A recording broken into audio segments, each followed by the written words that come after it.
Okay, UCLA fans, you do not have to empathize with Ohio State fans. Braxton Miller's gone for the year, but Brett Hundley, there's still a possibility that he will be fine this season. And you survived the test with a backup quarterback against Texas tonight. Mark Rogers TV, just minutes after UCLA turned a snoozer into a thriller in the fourth quarter. This one was a dull football game against Texas for 3 quarters or so, but the fourth quarter was very entertaining and really a good one again for UCLA in defeating Texas 20-17. So we point out very positive notes for both football teams. Let's start with UCLA. Let's just run through the game, basically where it turned here late in the football game. Again, Brett Hundley hurt after going 4 for 4 for 48 yards. He rushed 3 times. He left at 3-0 UCLA.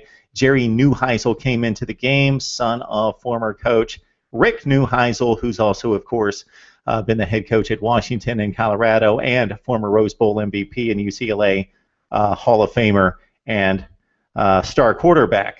So Jerry Neuheisel comes in, only 13 career passing attempts, and they really limited the offense with Jerry Neuheisel in there until it really counted. So this football game was 3-0 when Hundley left. Let's pick it up at 10-10 because that guy that we loved watching run the football as a freshman, he was a beast, real physical runner. Miles Jack has not carried the football this season. They were dedicated and committed, UCLA, to making Miles Jack just simply a linebacker. Many thought that it possibly compromised for as well as he played at linebacker. He's one of the best in the Pac-12. That it compromised his play at linebacker. Either he was gassed at times or he had to be taken out of the defensive lineup because he was running the football 15, 18 times per ball game. So no rushing attempts for Miles Jack the first 2 games of the season, but he got attempts in this football game. Only ran for 14 yards on 5 attempts, but he had the real key run, at least at that point. 10-10 game, UCLA on the move. They had a 4th and inches at about the Texas 12-yard line, and he was completely stuffed. The play was left off tackle, and there was penetration. He bounced it to the outside. 2 Texas guys had a shot at him. He shed the tackles, ran for a big first down for 9 yards. UCLA kicked the leading field goal to make it 13-10. Tyrone Swoopes, credit the Texas quarterback. We did not see the BYU debacle, 41-7, but the stats say that he played rather well at 20 of 31, no turnovers, just the running game, despite the presence of 2 pretty good running backs in Gray and Brown, that the Texas running attack could do nothing against BYU. The offensive line, again, tonight against UCLA, could not get enough of a push consistently, and Swoopes had the burden of the offense on his shoulders against BYU. Couldn't get the job done there. Again, not his fault in this game. Similarly, couldn't create a ton of offense, but he did on this drive. 8 minutes left. He took it down the field, completed some very impressive passes in the clutch, a 3rd and 5 to Adams, and then the touchdown pass to Harris near the goal line on the right pylon, and that was a stick route that he just threw right at the shoulder. It was a great pass. Swoopes finished 24 of 34 for a $196, 2 touchdowns, and again, no picks.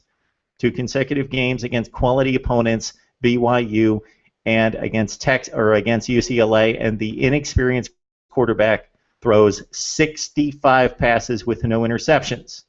Ohio State fans would like to have had the same showing from J.T. Barrett in his first 40 attempts or so with 4 interceptions. Paul Perkins was huge in this game, did not score, did not have a dynamic game, but he consistently toted the football because UCLA was limited without Hundley running the ball or providing the big arm for the big play downfield. They didn't put a hole on Jerry Neuheisel, and you could imagine why not, even though in the end he took care of the football, moved the ball on a couple drives, and then made the big play at the end. They limited the offense, so Perkins had to lug it 24 times for 126 yards. He caught 5 for 69, almost accounted for 200 total yards, had a big run and catch that put them in position to take the lead after Texas went up on the touchdown pass by Swoopes, 17-13. UCLA comes back, Perkins with a big catch and run, and then Jordan James fumbled at the Texas 25 with just 4 minutes left. Looked like that may do it for the Bruins.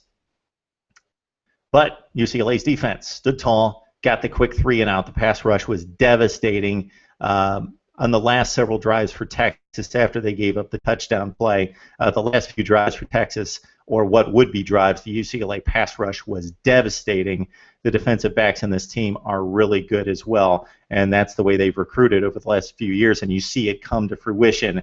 And again, the pass rush devastating. Texas goes 3 and out, and the punt return by Ishmael Adams, he comes back 45 yards, gets the crackback block from Cameron Judge that was just devastating, comes back for 45 yards, puts Neuheisel in the offense in position, and then UCLA lets Neuheisel cut it loose. So even though it was a long pass, it was a pretty safe pass because unless he underthrew it, Jordan Payton burned his guy, Duke Thomas.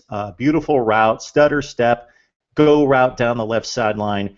Neuheisel put it right on the numbers. Beautiful pass and 33-yard touchdown game winner, 20-17 UCLA.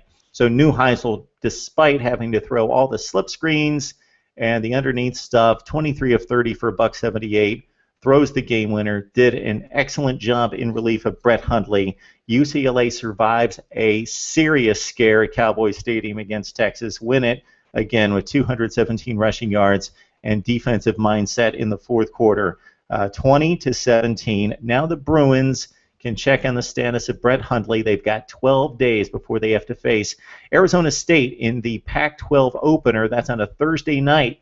So UCLA not very impressive, but they're 3-0. Now they jump into the Pac-12, second best conference in college football most likely, and they go to Arizona State on a Thursday night. That should be a fun one to watch on September 25th. For Texas, yes, they lose, and there are no moral wins at the University of Texas.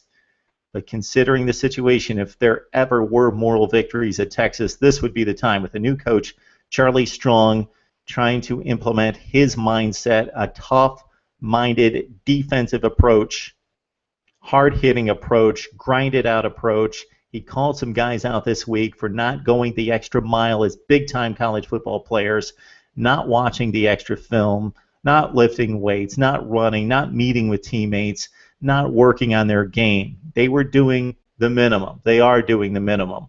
Well, maybe he saw something out of his football team here because they really battled. They played hard tonight against UCLA, and again, they lose at 20-17, but I'm sure this football team has a whole bunch more confidence right now after taking a legitimate top 10 or 15 team to the wire than they did a week ago and losing to BYU 41-7. And Texas has a week off. Then they jump into a Big 12 play against Kansas on the road. All right, UCLA fans, Texas fans, would love to hear what you have to say about this one and what you can gain from this one going forward. Right here on Mark Rogers TV.